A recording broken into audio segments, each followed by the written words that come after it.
गेल्या अनेक दिवसांपासून ओबीसीच्या आरक्षणाबाबत ओबीसी नेते लक्ष्मण हाके हे सातत्यानं आवाज उठवत आहेत आणि याच संदर्भात महाराष्ट्रामध्ये दौरा करत आहेत. गेल्या काही दिवसापूर्वी लक्ष्मण हाके हे बारामतीमध्ये आले होते आणि आज देखील लक्ष्मण हाके बारामतीमध्ये आलेत. अनेक ठिकाणी त्यांचा नियोजित दौरा आहे. नेमका हा दौरा काय आहे याच संदर्भात बातचीत करू आपण स्वतः लक्ष्मण हाके सरांची. सर, बारामतीमध्ये आलाय, प्रथमतः तुमचं स्वागत आहे. सातत्यानं तुम्ही ओबीसीच्या आरक्षणाचा मुद्दा उपस्थित करताय आणि विशेषतः तुम्ही गेल्या काही दिवसांपासून बारामतीमध्ये जास्त लक्ष घातले. बारामतीमध्ये ही दुसरी वेळ आहे गेल्या 2 महिन्यापासून. काय नेमकं प्रयोजन आहे? मी बारामतीमध्ये लक्ष घातलेलं नाही. मी पूर्ण महाराष्ट्र, मराठवाडा, अगदी नांदेडच्या मुखेडपासून ते पार कोकण, मुंबईपर्यंत जातो. आणि आज खरं तर मी धावडे साहेबां हे आमचे जुने चळवळीतले मित्र आहेत, त्यांच्या ऑफिसला भेट देणं आणि काही आमचे पै पाहुणे मंडळी आहेत, काही इतर भटक्या विमुक्त जाती जमातीमधली मंडळी आहेत, त्यांच्याशी वैयक्तिक आजचा काही असा राजकीय सामाजिक मिटिंग दौरा असं त्याचं काही स्वरूप नाही. आज मी वैयक्तिकरित्या काही लोकांशी निरावागज आहे. माळेगावला जाऊन आलो मी आता. असे काही गावांना भेटी देऊन मी परत माझ्या सांगोल्याकडे जाणार आहे. सर, महत्वाचा प्रश्न, गेल्या 2 दिवसापूर्वी अक्कलकोटमध्ये प्रवीण गायकवाडांवर जो हल्ला झाला या संदर्भात काय भावना आहे नेमकी? आणि त्या संदर्भात तुम्ही एक पोस्ट केली होती. या पोस्टमध्ये तुम्ही असं म्हटलं होतं की संभाजी ब्रिगेडने जे पेरल तेच उगेल. या पोस्टमधून नेमकं काय सुचवायचं होतं? हे बघा, एकतर प्रवीणदादा गायकवाड यांच्यावर झालेल्या हल्ल्याचं मी निषेध केलेला आहे. निषेध आजही करतोय आणि उद्याही करत राहील. कारण मी कायदा मानणारा माणूस आहे, लोकशाही संविधान मानणारा माणूस आहे. लोकशाहीमध्ये विनंत्या, अर्ज, आंदोलन जे आपल्याला लोकशाहीनं जे अधिकार दिलेत ते लक्ष वेधून घेण्यासाठी तुम्हाला तसे आंदोलन करण्याचा अधिकार आहे. आम्ही आमच्या महाज्योतीचे प्रश्न सुटावेत, फेलोशिप मिळावी म्हणून आम्ही गिरगावला समुद्रात जाऊन मी आंदोलन केलेलं होतं, महाराष्ट्राचं लक्ष वेधून घेतलेलं होतं. अशा आंदोलनांना या लोकशाहीमध्ये तुम्हाला तुमचा तो अधिकार आहे ना. पण एखाद्या माणसावरती शाई फेक करणं, आज प्रवीणदादा गायकवाडांवरती शाई फेक झाली, त्यांचा तसा जीविताला धोका होता. तसंच विधानसभेच्या अगोदर काळोख्या रात्री एकट्याला गाठून माझ्यावर जो हल्ला झाला होता तो कोणत्या ब्रिगेडीने केला होता? खरं तर याबाबत तुमच्यावर जो हल्ला झाला याबाबत कोण बोललं नाही. प्रवीण गायकवाडांवर हल्ला झाला, सुप्रिया सुळे बोलल्या, शरद पवार बोलल्या. बघ, कुठेतरी या सगळ्या प्रक्रियेमध्ये दुजाभाव केला जातोय असं वाटतं तुम्हाला? अहो, जाऊ द्या, मी एक मेंढपाळाचा पोरगा आहे, माझ्यावर बोलायला त्यांना उचित वाटलं नसेल.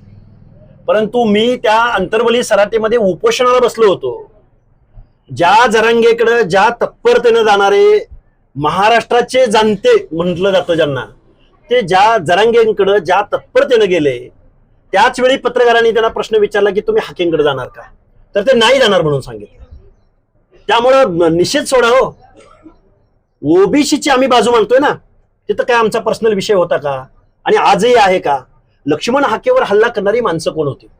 ज्या संभाजी ब्रिगेडनं गेल्या 15-20 वर्षामध्ये या महाराष्ट्रामध्ये पेरलंय तेच उगवलंय.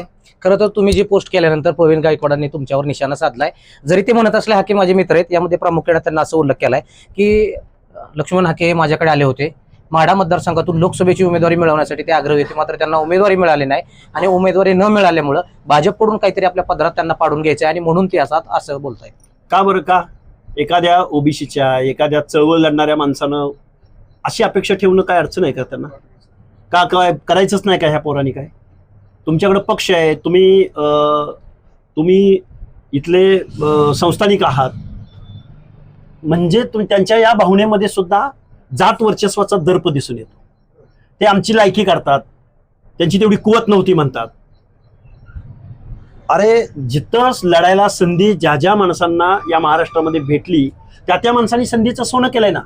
सदाभाऊ खोत माढा लोकसभेमध्ये निवडणुकीला उभे राहिले होते, त्यावेळी सदाभाऊ खोतांचा एक ग्रामपंचायत सदस्य पण नव्हता ना. किंवा महादेव जानकर बारामती लोकसभा मतदारसंघात 2014ला उभे होते, त्यावेळी काय महादेव जानकरांचं काही इथं काही नेटवर्क होतं का? तरी सुद्धा तुम्हाला घाम फोडला ना. त्यामुळं गावगाड्यातल्या शोषिताचा, वंचिताचा, ओबीसीचा एखादा पोरगा जर तुम्हाला संधी मागायला आला असेल, तुम्ही संधी द्यायला हवी होती ना. तुम्हाला आमची मतं चालतात. माढा लोकसभेमध्ये शरदचंद्रजी पवारांना आम्ही निवडून दिलं, मतदान करायला कोण होतं? तुम्ही निवडणुकीला उभा राहिला, तुमचा नारळ फोडायला भाई गणपतराव देशमुखांना तुम्ही घेऊन गेला त्यांना. पण त्याच भाई गणपतराव देशमुखांचं लाखभर मतं घेणारा विधानसभेमध्ये डॉक्टर अनिकेत देशमुख तुम्हाला चालला नाही. त्यावेळी सुद्धा धनगर समाजच तुम्हाला अडवा आला. त्यामुळे हे जातीवादी राजकारण करणारी ही मंडळी आहेत. त्यांच्या तोंडामध्ये फुले शाहू आंबेडकरांचं नाव असतं, पण शोषण मात्र इथल्या ओबीसीचं बहुसंख्य लोकांचं ते शोषण करतात, त्यांचं प्रतिनिधित्व नाकारतात, त्यांचं मेरिट शोधतात. माझा आरोप आहे प्रवीणदादा गायकवाड आणि शरदचंद्रजी पवारांवरती. यांना निवडणुका जिंकण्याचं व्याकरण यांनी आत्मसात केलंय. पण गावगाड्यातल्या दलिताचं, गावगाड्यातल्या भटक्या विमुक्ताचं, गावगाड्यातल्या ओबीसींचं, बलुत्याचं, आलुत्याचं अंतकरण यांना कधीही कळलेलं नाही. यांना जर ह्या अजितदादा पवार या महाराष्ट्राचे अर्थमंत्री आहेत, ते म्हणतात की मी माझ्याकडे जातीवाद नाही, ते सारथीला हजारो कोटी रुपयाचा निधी देतात, पण महाज्योतीच्या पोरांना मात्र फेलोशिप द्यायला तयार नाहीत अजितदादा पवार. महाराष्ट्राचा गव्हर्नमेंट रिझोल्युशन काय आहे? जो न्याय सारथीला, जो न्याय बार्टीला, जो न्याय तारतीला, तोच न्याय महाज्योतीला.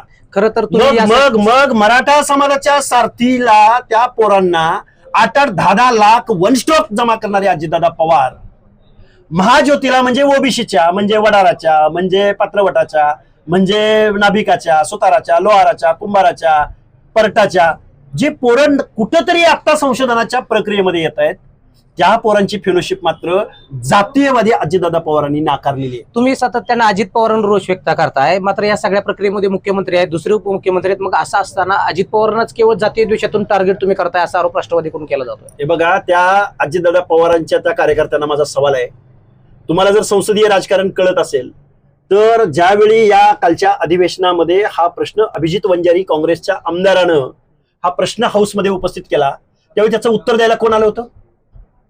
अजितदादा पवारच ना. का मुख्यमंत्री आले होते, का एकनाथ शिंदे साहेब आले होते, का अजून दुसरा कुठला मंत्री आला होता?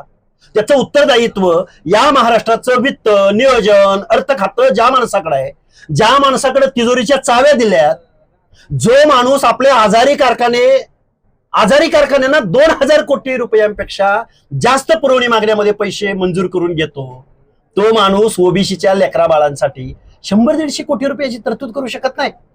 अजितदादा पवारांची काय उदबत्ती लावायची काय तुमच्या अर्थ खात्याचा उपयोग? हे कारखानदारांचे नेते, हे या महाराष्ट्रामध्ये जेवढ्या दारूचे उत्पादन करणाऱ्या कंपन्या आहेत ना, त्यांच्या हिताचं धोरण राबवणारे अजितदादा पवार आहेत. काल जो त्यांच्याकडे उत्पादन शुल्क खातं आहे, त्या उत्पादन शुल्क खात्यामध्ये 350 कंपन्यांना, दारूच्या कंपन्यांना त्यांनी परवानगी दिली. त्यामध्ये ह्याच अजितदादा पवारांचा मुलगा जय पवार, त्यांच्या मालकीची एक दारूची कंपनी आहे, तिचं उत्पादन दिवसाचं 1,10,000 लिटर आहे. ब्रँड आहे त्याचा, तो ब्रँड पण मला आठवत नाही, हायफाय मंडळी आहे ती. खरं तर एकीकडे राज्य सरकार लाडक्या बहिणींना 1,500 रुपये देत आहे आणि दुसरीकडे जवळपास मोठे दारूचे परवाने त्या ठिकाणी देत आहे. मग कुठेतरी या लाडक्या भावांना दारूमध्ये गुंतवण्याचा घाट या सरकारच्या माध्यमातून घातला जातोय असा आरोप रोहित पवार करताय. बघा, रोहितदादा पवारांना हा कोणी अधिकार दिला? तुम्ही काय करताय? तुम्ही कुठून बोलताय? मला वाटतं रोहितदादा पवार असो, अजितदादा पवार असो, शरदचंद्रजी पवार असो, आता लाडक्या बहिणीतल्या किती टक्के लाडक्या बहिणी उरलेत याची एकदा श्वेतपत्रिका जाहीर करा म्हणावं. निवडणुकीच्या अगोदर तुम्ही किती लाडक्या बहिणींची नावं घेतली आणि आज रोजी त्यातल्या किती उरलेत हे एकदा सांगा म्हणावं पुढे येऊन. तुम्ही लाडक्या बहिणीला द्या, अजून काय करा. तुम्ही सामाजिक न्याय विभागाचा, आदिवासी विभागाचा, ओबीसी विभागाचा निधी डायल्यूट करताय कुणाकडे? लाडक्या बहिणीकडे. तुम्ही दुसऱ्या एखाद्या खात्याचा निधी इकडे डायल्यूट नाही बरं केला. जे सामाजिक न्यायाच्या प्रतीक्षेमध्ये आहेत, जे गावगाड्यामध्ये शोषित वंचित आहेत, ज्यांच्या लेकरा बाळांचं शिक्षण, हायर एज्युकेशन, आश्रम शाळेत भटक्या विमुक्तांच्या 6वी 7वीला ज्या मुली शिकतात, 7वीपर्यंत शिकतात, त्या 7वी नंतरचं शिक्षण पूर्ण करण्यासाठी त्या 7वीचे LC घ्यायला सुद्धा त्यांचे पालक त्या आश्रम शाळेपर्यंत पोहोचत नाहीत. खरं तर ज्या सामाजिक खात्याचा तुम्ही उल्लेख केला, या सामाजिक खात्याच्या जे मंत्री आहेत संजय शिरसाट, जे शिवसेनेचे आहेत, मात्र आता भाजपच्या आमदारांकडून तक्रार केली जाते की त्यांच्याकडून अनेक कामं त्या ठिकाणी प्रलंबित राहिली जात आहेत. यामुळे या सगळ्या प्रकारामध्ये महायुतीमध्ये कुठेतरी धुसफूस असल्याचं चित्र पाहायला मिळते. बघा, महायुतीमध्ये धुसफूस असू नाही तर नसो, सत्तेत कोण बसलंय याचं आम्हाला देणं घेणं नाही, पण गावगाड्यातल्या शोषिताच्या, वंचिताच्या लोकांच्या सामाजिक न्यायाच्या योजनेसाठी तुम्ही निधी दिला पाहिजे, हे आमचं धोरण आहे. अजितदादा पवार गेल्या अनेक वर्षापासून अर्थमंत्री पदावर आहेत. मला दुःखानं, खेदानं ओबीसी बांधवांना, भटके विमुक्त जाती जमातीची जेवढी म्हणून काही सुशिक्षित शिकलेली मंडळी आहेत त्यांना एक आव्हान करायचं आहे की तुमच्या सामाजिक न्यायाच्या योजनांसाठी हेच अजितदादा पवार 7.5 लाख करोड रुपये महाराष्ट्राचं बजेट आहे नियर अबाउट, त्याच्यापैकी 1% बजेटरी तरतूद करतायत. खरं तर 1% हे फक्त 1%. ओबीसी लोकसंख्येचा क्वांटम 50%पेक्षा जास्त आहे. अण्णाभाऊ साठे आर्थिक विकास महामंडळाला निधी नाही, केशकल्पी महामंडळाला निधी नाही, वसंतराव नाईक महामंडळाला निधी नाही, अहिल्यादेवी शिळीमिंडी महामंडळाला निधी नाही, सारथीला मात्र हजारो कोटी. सारथीच्या विद्यार्थ्यांना मात्र अण्णासाहेब पाटील, स्वर्गीय अण्णासाहेब पाटील आर्थिक विकास महामंडळाला मात्र हजारो कोटी. हे न्यायाचं राज्य आहे. खरं तर या निधीबद्दल तुम्ही अजित पवारांवर टीका करताय. येणाऱ्या कालावधीमध्ये या संदर्भात मुख्यमंत्र्यांशी काय बोलणार आहात का, किंवा दुसरे उपमुख्यमंत्री यांच्याशी काय बोलणार आहात? अधिवेशनानंतर माननीय मुख्यमंत्री महोदयांनी आम्हाला वेळ दिलाय. थोडीफार आशा आम्हाला मुख्यमंत्री महोदयांकडून आहे आणि ती जर आशा आमची फेल ठरली आहोत आम्ही आता आजपर्यंत यांनी खूप बघितलंय.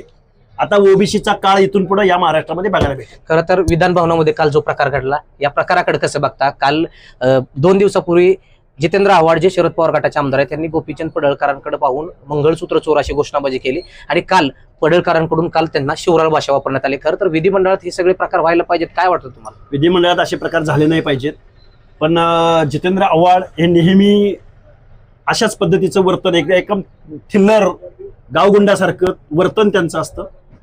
त्यांचं भान निघून जातं. ते ज्यावेळी हाऊसमधून बाहेर येतो एकटेच होते, एकटेच ओरडत होते. जसा एखादा मनोरुग्ण सायकिक माणूस ओरडतो, मग पडळकर आक्रमक आहेत. पडळकर थोडे तुमचं ऐकून घेणार आहेत. बाद झालं शोषण. ते कुठल्या पक्षाचे आहेत, त्यांची विचारधारा काय आहे, त्यांचे माझे मार्ग अलग आहेत, पण उत्तर टीट फॉर टॅट. खरं तर महत्वाचा प्रश्न आहे. विधानसभेमध्ये काल नाना पटोलेने एक गंभीर आरोप केलाय. राज्यातले अनेक IAS IPS अधिकारी हे हनी ट्रॅपमध्ये अडकलेत आणि राज्यातली जी काही सुरक्षतेची जी माहिती आहे ही परदेशात त्या ठिकाणी जाते. या गोष्टीकडे कसं बघता? कारण ही राज्याच्या सुरक्षतेचा प्रश्न आहे. या संदर्भात खरं तर राज्य सरकारनं गांभीर्याने घ्यायला पाहिजे. मला लाज वाटते अशा अधिकाऱ्यांची. कारण परीक्षा देत असताना तुम्ही ज्यावेळी अधिकारी म्हणून जाणार असता त्यावेळी तुम्हाला सोशल जस्टिस, सामाजिक न्याय, भटक्या विमुक्त जाती जमाती आणि रिझर्वेशन पॉलिसी या पॉलिसीमधून लोक तिथं जातात की उत्तरदायी योजना राबल्या पाहिजेत आणि समाज व्यवस्थेतल्या शेवटच्या घटकापर्यंत शासन प्रशासन पोहोचलं पाहिजे. याची जिम्मेदारी त्या अधिकाऱ्यांवर असते. एकदा का अधिकारी पास झाला आणि त्या खुर्चीमध्ये बसला, तो जात विसरतो, तो सोशल जस्टिस विसरतो, तो गावगाड्यातला शोषित वंचित विसरतो आणि तो त्याच्या मगरुरीमध्ये, त्याच्या पैसा खाणं या सगळ्या मगरुरीमध्ये जातो आणि हनी ट्रॅपमध्ये अडकतो. यांना काही देणं घेणं नाही. फुले, शाहू, आंबेडकर यांच्या विचाराचं देणं घेणं नाही, लोकशाहीच्या तत्वांचं देणं घेणं नाही, गोरगरिबांचं देणं घेणं नाही, दीनदलितांचं देणं घेणं नाही. पैसा कमवणे आणि आपला स्वैराचार घडवणे हे स्वैराचाराचं प्रतीक आहे. शेवटचा प्रश्न घेतो. तुम्ही ओबीसीच्या आरक्षणाबाबत भांडताय, सरकारशी बोलताय, भूमिका मांडताय, मात्र गेल्या अनेक वर्षांपासून धनगर समाजाच्या आरक्षणाचा मुद्दा प्रलंबित आहे. या संदर्भात तुम्ही देखील बोलत नाही, भाजपचे आमदार गोपीचंद पडळकर देखील या संदर्भात बोलत नाही, असा आरोप आता धनगर समाजातल्या कार्यकर्त्यांकडून उपस्थित केला जातो. धनगर समाज आता ओबीसी मध्ये आहे. आमची लढाई ही पिढ्यानपिढ्यांची लढाई आहे, कायदेशीर लढाई आहे. मी आयोगावर काम केलेलं आहे. मला या सगळ्या गोष्टींची कल्पना, स्टार्ट टू एंड काय प्रोसेस आहे याचीही मला कल्पना आहे. महाराष्ट्राच्या शेजारचंच कर्नाटक हे राज्य आहे. कर्नाटकाचा मुख्यमंत्री सिद्धरामय्या हा कुरुबार म्हणजे धनगर समाजाचा झाला. मुख्यमंत्री झाल्यानंतर कर्नाटक राज्यानं शिफारस करून सुद्धा त्यांच्या हाती काही मिळालेलं नाही. आम्हाला या सगळ्या गोष्टींची जाणीव आहे.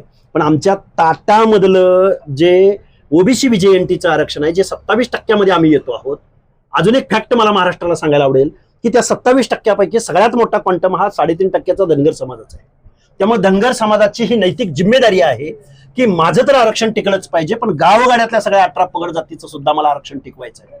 धनगर समाज ज्या तीव्रतेनं यांचा उन्मत्त वारू, राजसत्तेमधली यांची दादागिरी जाग्यावर रोखून धरण्याचं साहस फक्त धनगर समाज करू शकतो. इतर समाजातली लोक सुद्धा करू शकतात, पण ते करेज ओबीसीच्या मनामध्ये निर्माण करण्याची जिम्मेदारी धनगर समाजाची. धनगर समाजाच्या प्रत्येक नेत्याच्या ओबीसीच्या मुवमेंटमध्ये योगदान आहे आणि भूमिका सकारात्मक आहे. ज्या देवेंद्र फडणवीसांनी बारामतीमध्ये येऊन धनगर समाजाला पहिल्या कॅबिनेटमध्ये आरक्षण देतो असं म्हटलं होतं, मात्र यावर तुम्ही आता अद्याप बोलायला तयार नाही. गोपीचंद आमच्या ताटातलं आरक्षण वाचवणं ही आमची फर्स्ट प्रायोरिटी आहे आणि आमचं एसटीच्या आरक्षणाची लढाई चालूच आहे, ती चालू राहीलच. पण आमच्या ताटातलं सोडून द्यायचं का? डोंगराच्या पल्याडे एक वस्ती आहे किंवा गावाला आग लागली, गाव सगळं बेचिराख होणार आहे. मग गावाची ती आग थांबवणं ही सुद्धा आमची जिम्मेदारी आहे ना. गावच बेचिराख झालं तर आम्ही घर बांधायचं कुठं? त्यामुळे आमचं ताटातलं आरक्षण वाचवणं ही आमची प्रायोरिटी आहे आणि एसटी आरक्षणाची लढाई आमची 4 पिढ्यांची आहे.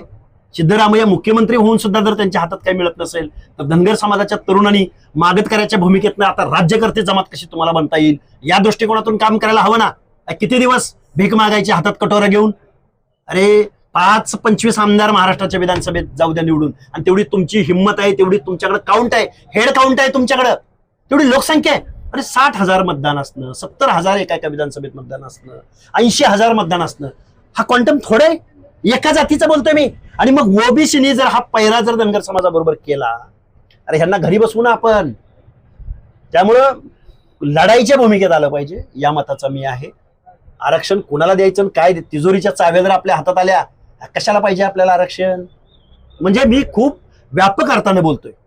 त्यामुळं हा विचार या गावगाड्यातल्या ओबीसीनी, विजयंतीनी, आदिवासींनी, दलितांनी, सामाजिक न्यायाच्या प्रतीक्षेत असलेल्या सगळ्या माणसांनी या गोष्टीचा विचार करावा. तर खूप खूप धन्यवाद. हे होते ओबीसी नेते लक्ष्मण हाके. खरं तर आपल्या ताटातलं जे ओबीसीचं रिझर्वेशन आहे टिकवणं सध्या महत्वाचं आहे.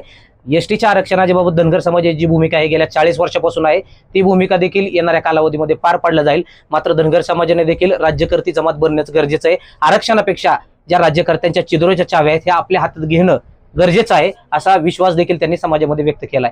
आज हाके हे बारामती तालुक्याच्या दौऱ्यावरती आहेत. बारामतीमधील विविध बांधवांच्या घरी भेटी देऊन त्या ठिकाणी आज संवाद बैठका त्यांच्या माध्यमातून पार पडणार आहेत. तुर्ताची ते थांबू. धन्यवाद. विकास कोकरे, लोकशाही मराठी, बारामती. लोकशाही मराठी, ऐका, पहा, जागरूक रहा.